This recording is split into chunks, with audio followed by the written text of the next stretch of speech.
तो जय नमस्कार दोस्तों, आप सभी का स्वागत है हमारे यूट्यूब चैनल रैपिड स्टडी में। तो हम जो अर्जुन सीरीज की एपिसोड नंबर 9 के जो हैंड रिटन नोट हैं वो आपको प्रोवाइड करा रहे हैं और साथ ही में इसका सुपरफास्ट रिवीजन भी करा रहे हैं। लेकिन आज के बाद ये सीरीज़ नहीं होगी, अर्जुन सीरीज़ यहीं स्टॉप हो जाएगी। इसके बाद क्या होगा, चलिए उसके बारे में हम बाद में बात करेंगे। पहले हम अपना रिवीजन करते हैं, ठीक है। पहला क्वेश्चन है कि सांसद आदर्श ग्राम योजना कब शुरू हुई। तो सांसद आदर्श ग्राम योजना जो है वो 11 अक्टूबर 2014 को शुरू हुई। सांसद आदर्श ग्राम योजना कब? 11 अक्टूबर 2014 को। नरेगा नाम का बदलकर मनरेगा, यानी कि इसमें जो एमजी जोड़ा गया है वो कब जोड़ा गया है, वो तो 2 अक्टूबर को जोड़ा गया है, यानी कि महात्मा गांधी जयंती के दिन ही इसको एमजी बनाया गया था। तो इससे ये समझ में आता है कि नरेगा में जो एमजी जुड़ा है वो महात्मा गांधी के नाम पर जुड़ा है और महात्मा गांधी जयंती जो है वो 2 अक्टूबर को बनाई गई थी। तो यानी कि 2 अक्टूबर को इसका जो मनरेगा नाम है वो चेंज किया गया है। और साल कब है? तो 2009। कब? 2 अक्टूबर 2009 को नरेगा नाम का नाम बदलकर मनरेगा कर दिया है। क्या? मनरेगा कर दिया है। बेटी बचाओ बेटी पढ़ाओ अभियान कब तथा कहाँ से शुरू हुआ? देखो, बेटी बचाओ बेटी पढ़ाओ यानी कि आपके पास अगर 2 लड़का है तो 2 लड़कियां भी होनी चाहिए जन्म में, यानी कि आपके जो आपका परिवार है, आपका जो जन है उसमें 2 लड़कियां हैं तो 2 लड़के भी होने चाहिए, ठीक है। कब? 2015 में। कब? 2015 में ये आती है। कब? 22 जनवरी 2015 को बेटी बचाओ बेटी पढ़ाओ योजना जो है वो शुरुआत की जाती है। कहाँ से? पानीपत हरियाणा से। कहाँ से? पानीपत हरियाणा से ये शुरू की जाती है। पीएम जनधन योजना की शुरुआत कब की गई, जो विश्व की सबसे बड़ी वित्तीय समावेशन योजना है। तो पीएम जनधन जो योजना है वो 28 अगस्त, जैसे आपके घर में 14 लोग हैं, ठीक है, तो उन सभी के जो खाते हैं वो कितने? 28 हो गए। अब कितने हो गए? 28।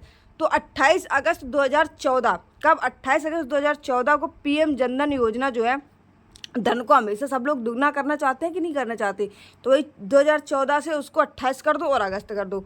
11 अक्टूबर को किस व्यक्ति की जन्म तिथि है जो संपूर्ण क्रांति के लिए जाने जाते हैं? देखो, संपूर्ण क्रांति के लिए किसको जाना जाता है? तो जयप्रकाश नारायण को। किसको? जयप्रकाश नारायण जो है उनको 11 अक्टूबर को इनकी जयंती के रूप में मनाया जाता है, ठीक है। प्रोटीन का नामकरण किसने किया था? तो प्रोटीन का जो नामकरण है वो वर्जिलियस ने किया था। किसने? वर्जिलियस ने प्रोटीन का जो नाम है वो दिया था। प्रोटीन की खोज किसने की थी? तो मूल्टर ने की थी। किसने? मूल्टर ने खोज की थी, वर्जिलियस ने इसका नाम दिया था। लेकिन अब बात करते हैं कि प्रोटीन की सबसे छोटी इकाई कौन सी है। तो प्रोटीन की सबसे छोटी इकाई जो है वो है अमीनो अम्ल। कौन सा? अमीनो अम्ल सबसे छोटी इकाई है। और क्वासिकोर और मेरस्मस ये सबसे इनसे होने वाले ये रोग हैं। क्या हैं? क्वासिकोर और मेरस्मस, इनसे ये होने वाले रोग हैं। किनसे? प्रोटीन से। RH फैक्टर की खोज करने वाले कौन है? लीनर तथा बीनर। कौन है? लीनर तथा बीनर, ये दोनों जो है,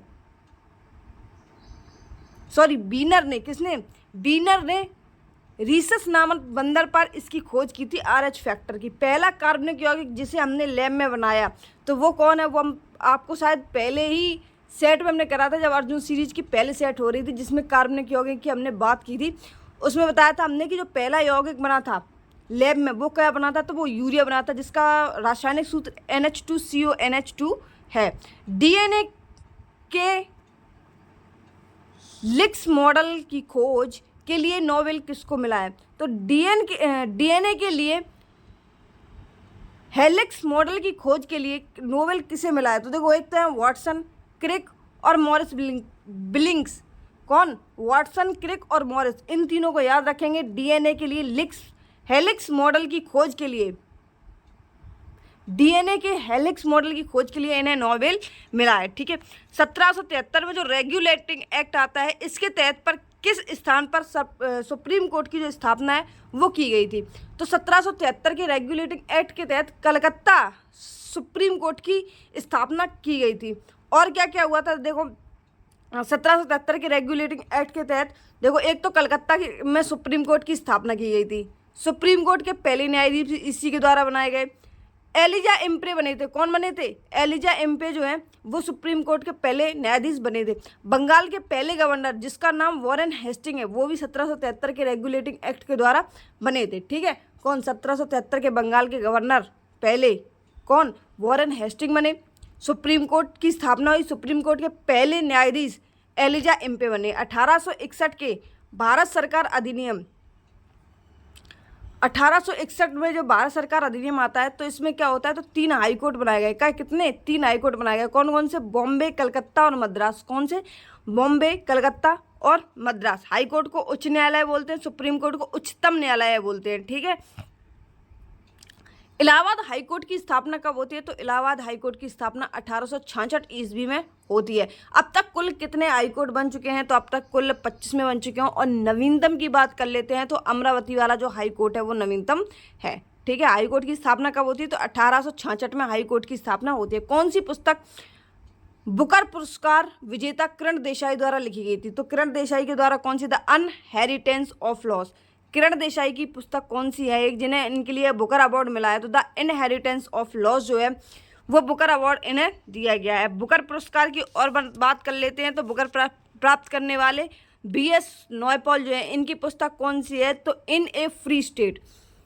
इन ए फ्री स्टेट VS नॉयपॉल की पुस्तक है जिनके लिए इन्हें बुकर अवार्ड मिला है। और बुकर अवार्ड प्राप्त करने वाली पहली महिला कौन है? तो अरुंधति रॉय हैं। The small of God things के लिए, किसके? The God of small things के लिए इन्हें ये पुस्तक दी गई है। किसके लिए? The God of small thing इनकी पुस्तक है। किनकी? अरुंधति रॉय की। और ये पहली भारतीय महिला है जिसे बुकर अवार्ड दिया गया है। ठीक है। अन्य बात कर लेते हैं, फियरलेस गवर्नेंस किसकी है? तो किरण बेदी की है। किसकी है? किरण बेदी की है, जो कि भारत की फर्स्ट फीमेल IPS बनी थी। टॉम ऑफ सेंड की बात कर लेते हैं तो डेजी रॉकवेल जो है वो टॉम ऑफ सेंड की लेखिका है। रेत की समाधि, यानी कि इसी को जो डेजी रॉकवेल है, इन्होंने रेत की समाधि को इंग्लिश में टॉम ऑफ सेंड के नाम से बोला गया है। इन्हें अंतर्राष्ट्रीय बुकर अवार्ड जो है वो मिला है किसको? गीतांजलि श्री को। और इन्होंने कौन सी लिखी है? तो इन्होंने इसी पर लिखी है, टॉम ऑफ सेंड पर, रेत की समाधि। ठीक है। इन्हें अंतर्राष्ट्रीय बुकर प्राप्त करने वाली पहली महिला जो कि गीतांजलि श्री है। इन्हें किसके लिए? The God of small thing के लिए मिला था। किसको? सॉरी, वो तो गीतांजलि श्री नहीं, वो अरुंधति रॉय थी। The God of small thing के लिए, रेत की समाधि के लिए गीतांजलि को मिला था। ठीक है। लाल सलाम के लिए किसको मिला है? तो लाल सलाम के लिए मिला है किसको? स्मृति ईरानी जी को। ठीक है। किस देश के राष्ट्रपति को 26 जनवरी 1950 को गणतंत्र परेड में मुख्य अतिथि के रूप में आमंत्रित किया था? तो 1950, जब 26 जनवरी 1950 को जब अपना भारत आज़ाद हो चुका था, उसके बाद जब पहली बार 26 जनवरी मनाई गई थी, तब किसको मुख्य अतिथि के रूप में भारत ने आमंत्रित किया था? तो इंडोनेशिया के जो मुख्य थे सुकार्डो। कौन? सुकार्डो। इनको आमंत्रित किया था 26 जनवरी 1950 को। ठीक है। 26 जनवरी 1924 को कौन आएंगे? तो 26 जनवरी आ चुके हैं। ठीक है। 26 जनवरी 1924 को फ्रांस के इमैनुअल मैक्रोन जो है वो आए थे। कौन आए थे? इमैनुअल मैक्रोन जो है वो फ्रांस के हैं, ये भारत आए थे। पूर्व स्वराज्य दिवस कब मनाया जाता है? तो पूर्व स्वराज दिवस जो है वो 26 जनवरी 1930 को मनाया गया था। कब? पूर्व स्वराज दिवस जो है वो 26 जनवरी 1930 को मनाया गया था। 26 जनवरी 2024 को किस राज्य की झांकी ने पहला स्थान प्राप्त किया है? तो 2024 में जो 26 जनवरी को झांकी हुई थी, जहाँ पर फ्रांस के इमैनुअल मैक्रोन वहाँ पे मुख्य अतिथि के रूप में उनको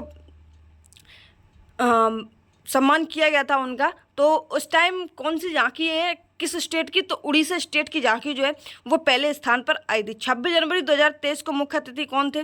तो इजिप्ट के, कहाँ के? इजिप्ट के अब्दुल फतेह सीसी। 2023 में मिस्र के अब्दुल फतेह सीसी, मिस्र को ही इजिप्ट कहते हैं। ठीक है। और 1950 में किसको? सुकार्डो को, इंडोनेशिया के थे। और 2024 में कौन आए थे? तो इमैनुअल मैक्रोन फ्रांस के थे। ठीक है। और 2023 में तो अब्दुल फतेह सीसी मिस्र के थे। इंडोनेशिया के बारे में और थोड़ी सी जानकारी कर लेते हैं कि इंडोनेशिया को और क्या क्या कहा जाता है। देखो, द्वीपों का देश कहा जाता है इंडोनेशिया को। क्या कहा जाता है? द्वीपों का देश कहा जाता है। सर्वाधिक मुस्लिम आबादी कहाँ की है? तो सर्वाधिक मुस्लिम जो आबादी है वो भी इंडोनेशिया की ही है। इसकी राजधानी कहाँ है? तो इसकी राजधानी है इंडोनेशिया की जकार्ता, जहाँ पर आसियान का हेडक्वार्टर है। कहाँ पर? आसियान का हेडक्वार्टर है। भविष्य राजधानी कहाँ है इंडोनेशिया की? तो भविष्य की जो राजधानी है इंडोनेशिया की वो है नूसंतारा। क्या है? नूसंतारा इंडोनेशिया की राजधानी है। यहाँ पर माउंट मेराबू, माउंट इबू और माउंट सिनाकुंग ज्वालामुखी यहाँ पर है। कहाँ पर? यहीं पर इंडोनेशिया में मेराबी है, इबू है और सिनाकुंग है। भारत के साथ में कौन कौन सी इंडोनेशिया की एक्सरसाइज वगैरह होती है, यानी कि अभ्यास होती है? तो एक तो गरुड़ होती है, गरुड़ शक्ति होती है। कौन सी? गरुड़ शक्ति अलग है। देखो गरुड़ वरुड़ अगर ये बात कर लें और शक्ति, तो ये फ्रांस के साथ में होती है। लेकिन जब दो दो एक साथ आ जाए, जैसे गरुड़ शक्ति है, समुद्र शक्ति है, तो ये किसके साथ में चली जाती है?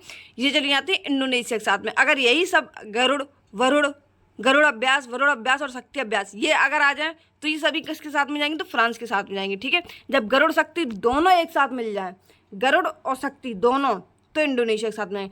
विश्व व्यापार संगठन यानी कि WTO, वर्ल्ड ट्रेड ऑर्गेनाइजेशन की स्थापना कब हुई थी? तो वर्ल्ड ट्रेड ऑर्गेनाइजेशन की स्थापना जिनेवा में कब? जिनेवा में 1 जनवरी 1995 को होती है। कब होती है? 1 जनवरी 1995 को जिनेवा में होती है। 164वां स्थान किसका है? तो 164वां स्थान जो है वो अफगानिस्तान का है। किसका है? अफगानिस्तान का है। उरुग्वे राउंड कब हुआ था? तो उरुग्वे राउंड जो हुआ है वो 8वां जो है वो 1994 में उरुग्वे राउंड हुआ था। GATT गेट की फुल फॉर्म क्या है? तो देखो गेट की फुल फॉर्म है general agreement on tariff and trade. क्या? General agreement on tariffs and trade. ठीक है, ये प्रभावी कब हुआ है गेट? तो ये कब से प्रभावी हुआ है? ये 1948 से ये प्रभावी हुआ है गेट। सार्क की बात कर लेते हैं, जिसको हम दक्षिण के रूप में भी जानते हैं। ठीक है, इसकी स्थापना कब होती है? तो 1985 को इसकी स्थापना होती है। किसकी? सार्क की। इसका हेडक्वार्टर कहाँ है? तो काठमांडू इसका हेडक्वार्टर है। जिसमें 8वां स्थान, सार्क में जो 8वां स्थान है वो किसका है? तो वो अफगानिस्तान का है। किसका है? अफगानिस्तान का है। आसियान देश की बात कर लेते हैं।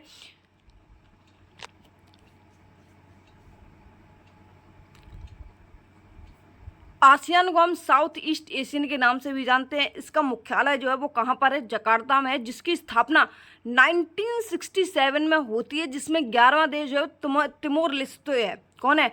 आसियान में तिमोर लेस्ते 11वां देश है, लेकिन भारत इसमें शामिल नहीं है आसियान में। ओपेक की बात कर लेते हैं, तो ओपेक का जो हेडक्वार्टर है वो कहाँ पर है? इसका वियना में है। इसकी स्थापना 1960 में होती है। ओपेक की 12 जुलाई 1960 में इसकी स्थापना होती है ओपेक की। इसका फुल फॉर्म क्या है? तो organisation of petroleum export countries. क्या है? Organisation of petroleum export countries है। वर्तमान में इसमें 12 देश हैं। अंगोल इससे बाहर हो गया ओपेक से। ठीक है, ओपेक से बाहर कौन हो गया? अंगोल हो गया। इसकी स्थापना कब होती है? 1960 को होती है। भारतीय संविधान का कौन सा अनुच्छेद यह शर्त निर्धारित करता है कि राष्ट्रपति एक बार चुने जाने के बाद संसद या राज्य विधानमंडल के किसी भी सदन का सदस्य नहीं होगा? ठीक है, तो पहले तो हम राष्ट्रपति के आर्टिकल की बात कर लेते हैं। आपने एक ट्रिक सुनी होगी, पकानी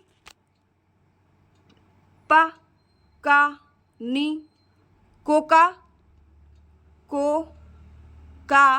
दियो यो और दसम। ठीक है, देखो पकानी कोका दियो दसम से क्या है? पहले तो है कि उसका पद होगा 52 में। पा से क्या होगा? पद। का से क्या होगा? कि राष्ट्रपति के पास कार्यपालिका की शक्तियां होंगी। ये पका जो है 53 में क्या है? कि कार्यपालिका की शक्तियां होंगी राष्ट्रपति के पास में। 54 में क्या है? पकानी। अब नी से होगा क्या? निर्वाचन। अब निर्वाचन किसका होगा? तो राष्ट्रपति का निर्वाचन होगा। इसमें कौन कौन से लोग भाग लेंगे? देखो एक तो इलेक्टेड MP लेंगे और इलेक्टेड जो MLA हैं, वो दोनों लोग जो हैं वो इसमें भाग लेंगे राष्ट्रपति के चुनाव में। और इसके लिए एकल संक्रमणीय पद्धति जो है वो अपनाई जाती है। किसके लिए? जब राष्ट्रपति के चुनाव होते हैं उनके लिए। ठीक है, इसके बाद में पकानी को का मतलब है कि एकल संक्रमणीय पद्धति जो है, निर्वाचन पद्धति जो है अभी हमने बताई एकल संक्रमणीय पद्धति, ये किस में आती है? तो ये 55 में आती है। पकानी को का। अब का से क्या आता है? कार्यकाल। तो कार्यकाल इनका कितना होगा? तो 5 वर्ष इनका कार्यकाल होगा। दियो यानी कि ये दोबारा, दियो का मतलब है दोबारा, ये दोबारा इलेक्शन लड़ सकते हैं। आर्टिकल 57 में ये बोला गया है। यो से क्या है? यो से है योग्यता। क्या है? यो से योग्यता है। और दसम से क्या है? देखो दा से यहाँ पे दा की जगह पे क्या है? ससम कर लेंगे। क्या कर लेंगे? ससम कर लेंगे। सा से क्या है? शर्त। क्या है? सा से शर्त मान लेंगे। ठीक है, और फिर इस सा से क्या है? इस सा से है शपथ। दसम से क्या है? दा को हम क्या रखेंगे? सा मतलब जो शर्त है, शर्त को हम दर्श बोलेंगे, ठीक है। शर्त देयो दशम, सा से फिर क्या है शपथ, और फिर माँ से क्या है महाभियोग। और 71 में क्या है कि राष्ट्रपति उपराष्ट्रपति के विवाद में जो है वो सुप्रीम कोर्ट ही सुलझाएगा। राष्ट्रपति और उपराष्ट्रपति के जो विवाद है वो कौन सुलझाएगा, तो वो जो सुप्रीम कोर्ट है वो इसको सुलझाने का काम करेगी। सरकार ने किन वर्षों में योजना अवकाश लिया था, तो योजना अवकाश की बात कर लेते हैं। तो पहले तो पंचवर्षीय योजना को जानते हैं, पंचवर्षीय योजना कब कब चली, ठीक है। तो सबसे पहले आ जाते हैं 1951 पर। कब? 1951 से 56, 56 से 61, 61 से 66, यानी कि 3 हो गई और फिर 3 साल का गैप कर दो। ये 3 हो जाने के बाद में 3 साल का गैप कर दो, यानी कि 66, उसके बाद में 3 और जोड़ो, कितनी 69। तो 1969 के बाद में 1974, फिर 74 से 78, यानी कि 2 हो गई। अब 2 हो गई तो इसके बाद में 2 का गैप कर दो, 78, 79, 80, यानी कि एक गैप यहाँ पे हो गया। देखो 3 हो गई तो उसके बाद में 3, 2, 3, और यहाँ पे कितने वर्ष का, 2 वर्ष का। फिर आ जाते हैं 92 से, 92 से 97, 97 से 2002, 2002 से 2007, 2007 से 2012, 2012 से, और 12वीं कौन सी है 2017 तक। 12वीं जो पंचवर्षीय योजना है तो ये 2012 से 2017 तक चली। और पंचवर्षीय योजना कितनी चली है, तो 12वीं चली है। कितनी? 12वीं चली है, ठीक है। तो कितने अवकाश हो जाते हैं, 2 अवकाश हो गए। कितने हो गए? 2 अवकाश, सॉरी एक अभी ये भी बचा है कि 2 फिर 2, ठीक है। कितने अवकाश हो गए यहाँ पे? 3 अवकाश हो गए। कितने? 3 अवकाश जो है वो यहाँ तक हो चुके हैं। हिमालय को पश्चिम से पूर्व तक, हिमालय को पश्चिम से पूर्व तक क्षेत्रों के आधार पर विभाजित किया गया। हिमालय को पश्चिम से पूर्व तक क्षेत्रों के आधार पर विभाजित किया गया। उनका क्रम क्या है? तो देखो असम में देखो हिमालय है, उसमें सर्वाधिक जैव विविधता है। क्या है? जैव विविधता, ठीक है। फिर नेपाल हिमालय है, कौन सा? नेपाल वाला हिमालय, इसमें सर्वाधिक ऊंचाई है नेपाल हिमालय वाले में। उसके बाद में कुमाऊनी उत्तराखंड में जो हिमालय है, कौन सा? यहाँ पर क्या है? यहाँ पर सर्वाधिक ग्लेशियर है। क्या है? सर्वाधिक ग्लेशियर है। इसके बाद में पंजाब, जहाँ पर सर्वाधिक चौड़ाई है। क्या है? हिमालय की सर्वाधिक जो चौड़ाई है वो है, ठीक है। ये चीज़ समझ में आ गई। पहले असम में क्या है? सर्वाधिक जैव विविधता, असम, नेपाल, कुमाऊनी और फिर पंजाब में, ठीक है। यानी कि ये पूर्व से पश्चिम की ओर चल रहे हैं जो हमने क्रम बताया, ठीक है। आपको चलना कहाँ से? पश्चिम से पूर्व, यानी कि यहाँ से यहाँ तक चलना है। पहले पंजाब, फिर कुमाऊनी, फिर नेपाल, फिर असम। इसके बाद अगला क्वेश्चन है कि ट्रांस हिमालय क्या है। तो देखो ट्रांस हिमालय बनने से पहले का हिमालय, यानी हिमालय के बनने से पहले जो हिमालय था उसको हम ट्रांस हिमालय कहते हैं। काराकोरम पर्वत श्रेणी की बात कर लेते हैं। तो काराकोरम पर्वत श्रेणी जो है, जिसको हम K2 या फिर गॉडविन ऑस्टिन के नाम से जानते हैं, काराकोरम की जो सबसे ऊंची चोटी है इसको हम K2 या फिर गॉडविन ऑस्टिन के नाम से जानते हैं, जिसकी ऊंचाई जो है वो 8611 मीटर है। लद्दाख पर्वत श्रेणी की बात कर लेते हैं। तो लद्दाख पर्वत श्रेणी जो है उसको हम माउंट राकापोसी कहते हैं। क्या? माउंट राकापोसी जो है वो लद्दाख की सबसे ऊंची चोटी मानी जाती है। भारत की सबसे तीव्र ढाल वाली चोटी जो है वो माउंट राकापोसी को ही जाना जाता है, ठीक है। अब हमारी जो इसके बाद में शुरू होने वाली है, किसके? इसके बाद में जो पांडव सीरीज़ है, कौन सी? पांडव सीरीज जो है वो शुरू होने वाली है, ठीक है। सर जो रात में 8 बजे कराएंगे, अब आपको पांडव सीरीज इसके माध्यम से मिलेगी, ठीक है। वैसे हम उसकी पांडव सीरीज की अलग से जो प्लेलिस्ट है वो बना देंगे और इसकी भी अलग से प्लेलिस्ट बना देंगे। और इसके जो 1 से लेकर 9 तक, 1 से लेकर 9 तक जो सीरीज चली है, इसकी एक साथ PDF जो है हम आपको अपलोड कर देंगे अपने चैनल पे आज शाम तक, ठीक है। वैसे आप सभी को पता है कि जब हम फ्री होते हैं शाम को तभी हम उस पर अपलोड करते हैं PDF वगैरह। तो मिलते हैं अपने नेक्स्ट वीडियो में। बताना वीडियो आपको कैसा लगा। मिलते हैं अपनी नेक्स्ट वीडियो में, किसकी सीरीज़ में? तो पांडव सीरीज में, ठीक है। और बाकी अपनी UPG के अब एक दिन एक छोड़ के एक दिन ही चल ही रही है, ठीक है। तो वीडियो बताना कैसा लगा।